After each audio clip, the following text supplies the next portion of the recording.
Assalamualaikum warahmatullahi wabarakatuh.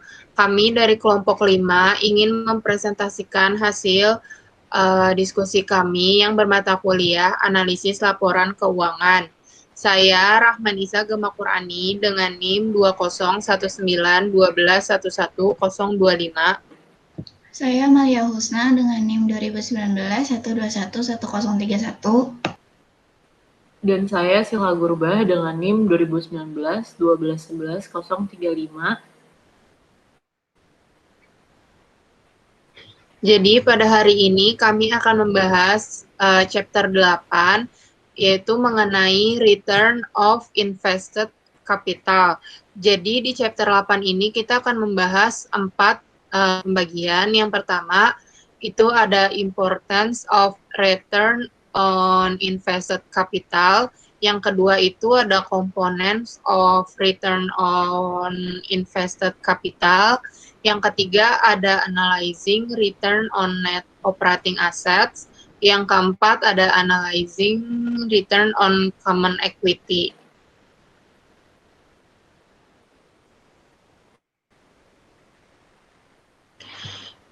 Jadi latar belakang dari chapter 8 ini itu pengembalian modal yang diinvestasikan itu mengacu pada pendapatan perusahaan relatif terhadap tingkat dan sumber pembiayaan. Jadi ini itu ukuran keberhasilan perusahaan dalam menggunakan pembiayaan untuk menghasilkan keuntungan perusahaan tersebut. Yang pertama, kita akan membahas tentang importance of return on invested capital. Jadi, analisis laba atau atas modal yang diinvestasikan membandingkan pendapatan perusahaan atau ukuran kinerja lainnya dengan tingkat perusahaan dan sumber pembiayaan. Ini menentukan kemampuan perusahaan untuk berhasil menarik pembiayaan, membayar kembali kreditor, dan memberi penghargaan kepada pemilik. Kami menggunakan laba atas modal yang diinvestasikan dalam beberapa bidang analisis kami, termasuk yang pertama itu ada efektivitas manajerial atau managerial effectiveness. Jadi ini tuh mengukur efektivitas manajerial itu tingkat pengembalian modal yang diinvestasikan, terutama bergantung pada keterampilan, akal, kecerdikan, dan motivasi manajemen. Jadi itu manajemennya itu bertanggung jawab atas aktivitas bisnis perusahaan. Terus yang kedua itu ada tingkat profitabilitas. Jadi di sini itu pengembalian modal yang diinvestasikannya itu merupakan indikator penting dari kekuatan keuangan jangka panjang perusahaan. Terus yang ketiga ada perencanaan dan pengendalian atau planning and control. Jadi dia tuh mempunyai peran penting dalam perencanaan, penganggaran, koordinasi, evaluasi, dan pengendalian kegiatan bisnis. Pengendalian ini terdiri dari pengambilan dan kerugian yang dicapai oleh divisi perusahaan. Nah, yang kedua itu ada components of return on invested capital. Nah, di sini tuh pengembalian modal yang diinvestasikan itu dapat dirumuskan sebagai berikut. Jadi, income per invested capital. Namun, tidak ada kesepakatan lengkap tentang perhitungan pembilang atau penyebut dalam relasi ini.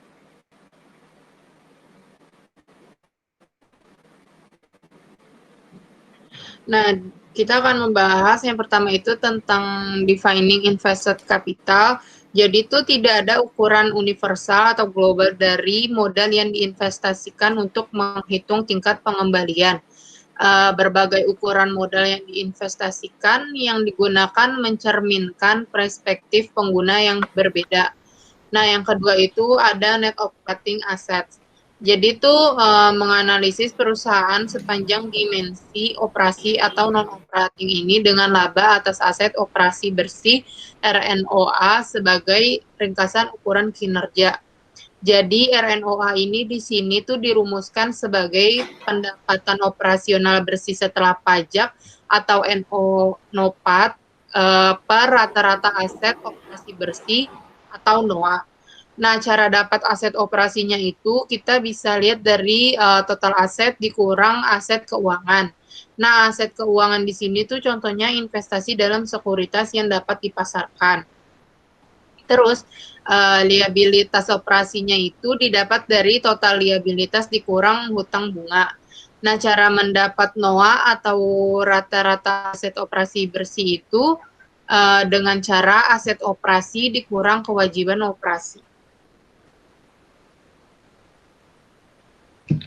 Selanjutnya itu ada Common Equity Capital, yaitu Return on Common Equity atau ROCE, yaitu laba bersih dikurangi dengan dividen yang disukai dibagi dengan ekuitas biasa rata-rata. Untuk common equity, rumusnya itu shareholder equity dikurang dengan preference stock. Saham preferan dikecualikan dari perhitungan karena dari sudut pandang pemegang saham biasa, saham preferan memiliki klaim tetap atas aset bersih dan arus kas perusahaan seperti halnya utang. Selanjutnya, computing invested capital for the period, yaitu membandingkan pengembalian untuk periode tersebut dengan basis investasinya. Modal yang diinvestasikan untuk periode tersebut biasanya dihitung menggunakan modal rata-rata yang tersedia bagi perusahaan selama satu periode. Rata-rata digunakan untuk mencerminkan perubahan modal yang diinvestasikan selama periode tersebut. Rumusnya itu modal awal yang diinvestasikan ditambah dengan modal akhir yang diinvestasikan lalu dibagi dengan 2. Selanjutnya ada adjustment to invested capital and income. Terdapat beberapa penyesuaian seperti yang berkaitan dengan inventaris memengaruhi pembilang dan penyebut laba atas modal yang diinvestasikan, yang memodernisasi pengaruhnya. Apapun dampaknya, analisis pengembalian modal yang diinvestasikan harus menggunakan nomor laporan keuangan yang disesuaikan dengan tepat.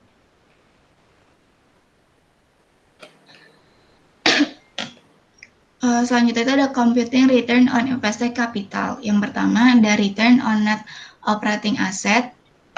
Rumusnya itu net operating profit after tax atau NOPAT dibagi dengan average net operating asset atau NOA. Perbedaan antara aktivitas operasi dan operating dirangkum dalam representasi tipikal neraca berikut. Jadi di balance sheet, yang pertama operating asset akan dikurang dengan operating liabilities, itu akan mendapatkan net operating asset atau NOA. Selanjutnya, financial liabilities termasuk preference stock akan dikurangi dengan financial asset akan mendapatkan net financial obligation atau NFO. Jika dikurangkan dengan stock equity yang tidak termasuk preference stock akan mendapatkan net financing atau NFO ditambah dengan SE.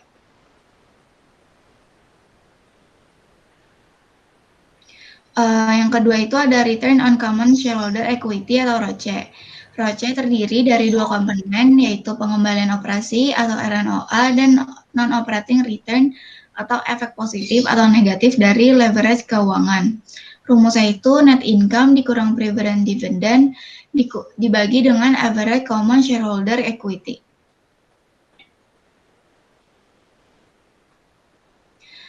Untuk selanjutnya, pembahasan yang ketiga, kita akan membahas tentang analyzing return on net operating asset.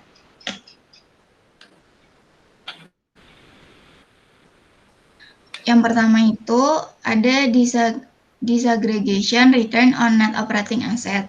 Jadi, di return on net operating asset ini ada 2 level. Yang first levelnya itu berfokus pada interaksi margin NOPAT dan perputaran NOA. Itu termasuk NOPAT margin, NOA turnover, terus NOPAT sama average NOA. Untuk yang second levelnya itu berfokus pada faktor penting lainnya yang menentukan margin keuntungan dan perputaran aset.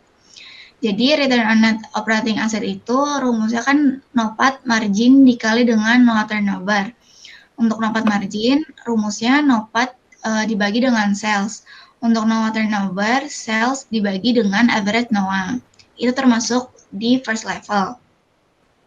Untuk second levelnya, nomor 4 itu dipengaruhi oleh 2, yaitu sales dikurang cost.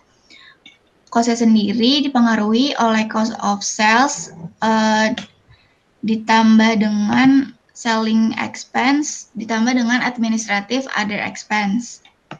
Untuk average NOA-nya dipengaruhi oleh 2, yaitu net operating working capital yang akan ditambah dengan long term net operating asset. Net operating working capital-nya itu merupakan pertambahan dari cash receivable, cash ditambah receivable, ditambah inventories, ditambah other short term operating asset, dikurang payable, dan dikurang lagi dengan other accrual. Untuk long term net operating asset akan dipengaruhi oleh PPE asset yang akan ditambah dengan intangible and other long term operating asset, lalu dikurang dengan pensiun and OPEB liabilities, lalu dikurang dengan other long term operating liabilities.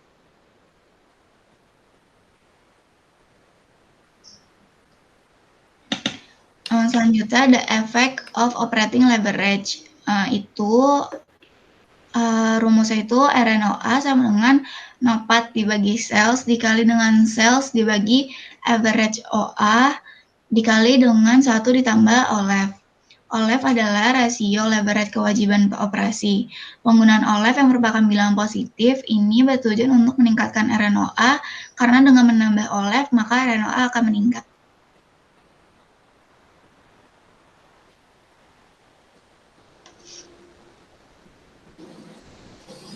Next.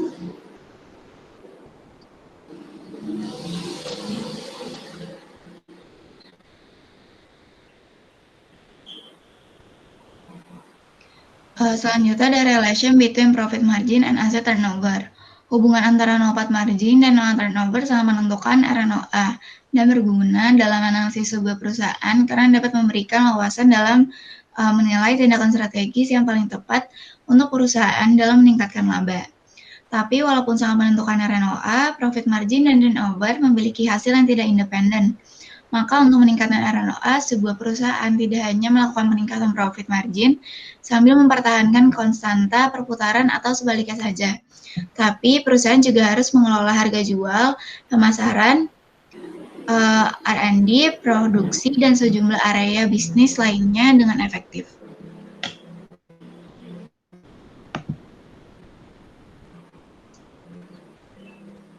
Selanjutnya ada disaggregation of asset turnover. Secara umum, tingkat perputaran mencerminkan produktivitas relatif aset, yaitu tingkat volume penjualan yang kita peroleh dari setiap dolar yang diinvestasikan dalam aset tertentu. Jadi ada 5 rumus di asset turnover ini. Yang pertama ada account receivable turnover. Rumusnya itu sales dibagi average account receivable. Lalu ada average collection period. Rumusnya account receivable dibagi dengan average daily sales.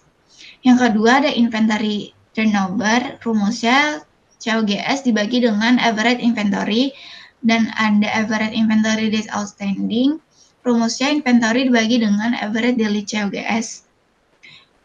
Yang ketiga ada long term operating asset turnover, rumusnya itu sales dibagi average long term operating asset. Yang keempat ada account payable turnover, rumusnya itu COGS dibagi average account payable. Lalu ada average payable day outstanding, itu rumusnya account payable dibagi dengan average daily COGS. Yang terakhir ada net operating working capital turnover, rumusnya itu net sales dibagi dengan average net operating working capital. Selanjutnya ada disaggregation of profit margin. Rumusnya yang pertama itu ada pre-tax profit margin. Rumusnya pre-tax sales profit margin ditambah dengan pre-tax other profit margin. Yang kedua ada rumusnya itu ada pre-tax sales profit margin sama dengan gross margin per sales dikurangi dengan selling expense per sales dikurang dengan administration expense per sales lalu dikurangi dengan R&D per sales. Kemudian rumus dari pre-tax other profit margin itu equity income per sales dikurang atau ditambah dengan special items per sales. Lalu ada disaggregation of asset turnover, yaitu mengukur produktivitas dan efisiensi aset tetap dalam menghasilkan pendapatan. Kita menghitungnya dengan membagi pendapatan dengan rata-rata aset tetap. Contoh aset tetap adalah mesin produksi, alat peralatan, kendaraan bermotor, bangunan, dan lain sebagainya. Rumusnya itu adalah sales dibagi dengan average net operating asset. Bahasan yang keempat, kita akan membahas tentang analyzing return on common equity. Yang pertama itu ada disaggregating ROCE atau Return on Common Shareholders Equity atau pengembalian ekuitas pemegang saham biasa atau hanya pengembalian ekuitas biasa. Sangat menarik bagi pemegang saham perusahaan. Pemegang saham preferen biasanya menerima dividen tetap. Para pemegang saham ini memiliki klaim atas sisa pendapatan perusahaan hanya setelah semua sumber pembiayaan lain dibayarkan. Dengan demikian, pengembalian ekuitas pemegang saham adalah yang paling penting bagi pemegang saham. Lalu ada disaggregating the return on common equity. Meskipun ROCE dalam rumus dihitung menggunakan saldo ekuitas umum awal periode, dalam praktiknya menggunakan saldo rata-rata untuk periode yang dianalisis. Rumusnya itu net income dikurangi dengan preferred dividends dibagi dengan average common shareholders equity. Kita juga dapat memisahkan laba ekuitas pemegang saham biasa untuk mendapatkan ROCE, yaitu rumusnya RNOA ditambah dengan LEV dikali dengan spread, di mana RNOA adalah pengembalian aset operasi bersih seperti yang didefinisikan di atas. Dan kedua istilah LEV dan spread adalah pengaruh leverage keuangan. Komponen pertama dari pengaruh leverage keuangan adalah tingkat leverage keuangan. Lalu ada computing return on invested capital atau pengembalian modal investasi. Adalah rasio profitabilitas dari uang yang diinvestasikan ke perusahaan. Anda menghitungnya dengan membagi laba bersih dengan total modal yang diinvestasikan dan dinyatakan sebagai persentasi. Jadi rumusnya itu adalah ROIC sama dengan net income dikurangi dengan dividen dibagi dengan debt ditambah dengan equity. Atau rumus lainnya dengan hasil yang lebih spesifik itu NOPAT atau net operating profit after tax dibagi dengan invested capital. Lalu ada assessing growth in common equity atau menilai pertumbuhan ekuitas umum. Itu dibagi menjadi dua. Yang pertama itu ada equity growth rate, yaitu kita dapat menilai tingkat pertumbuhan ekuitas umum perusahaan melalui retensi laba. Analisis ini menekankan pertumbuhan ekuitas tanpa menggunakan pembiayaan eksternal. Untuk menilai pertumbuhan ekuitas, kami mengasumsikan retensi laba dan pembayaran dividen konstan dilemburkan. Rumusnya itu equity growth rate sama dengan net income ditambah dengan preferred dividends dikurangi dengan common dividends. Lalu dibagi dengan average common equity. Yang kedua itu ada sustainable equity growth rate, yaitu tingkat pertumbuhan ekuitas yang berkelanjutan atau hanya pertumbuhan ekuitas yang berkelanjutan dan diakui bahwa pertumbuhan internal perusahaan bergantung pada retensi laba dan laba diperoleh dari pendapatan yang ditahan. Rumusnya itu sustainable equity growth rate sama dengan ROCE dikali dengan 1 dikurangi dengan payout rate. Kemudian akan ada soal dan jawab. Jadi pada exercise 8.5 ini, informasi keuangan yang dipilih untuk Adam Corporation itu diketahui sebagai berikut. Yang pertama itu ada omset NOA atau rata-rata NOA sama dengan berakhirnya NOA adalah sebesar 3. Yang kedua itu ada margin NOPAT itu sebesar 7%. Dan yang ketiga itu diketahui rasio leverage-nya itu atau NFO rata-rata terhadap ekuitas umum rata-ratanya itu sebesar 1.667 dan persebarannya itu 8,4%. Jadi yang diminta itu, yang A itu hitung laba atas aset operasi bersih atau RNOA. Yang kedua itu disuruh hitung laba atas ekuitas biasa menggunakan 3 komponen utamanya. Yang ketiga itu siapkan analisis komposisi laba atas ekuitas biasa yang menjelaskan keuntungan atau kerugian yang diperoleh dari ekuitas pemegang saham biasa dari penggunaan leverage. Nah, yang A ini kita tahu rumus RNOA ini itu net operating profit after tax dikurang NOPAT atau RNOA itu margin laba operasi bersih dikali perputaran aset operasi bersih, karena di sini tuh diketahuinya itu perputarannya. Jadi RNOA itu sama dengan 3 dikali 7%, sama dengan 21% untuk hasil RNOA-nya. Yang B itu ROCE-nya itu rumusnya RNOA ditambah leverage dikali spread-nya.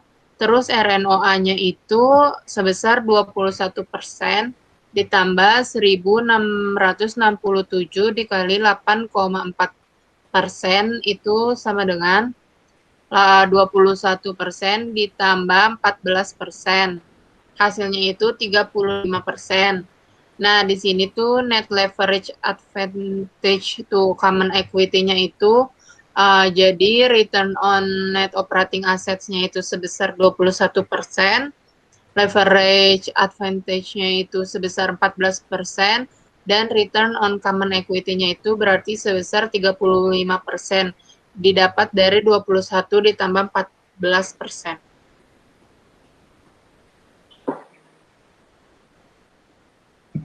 Selanjutnya ada problem 8.5.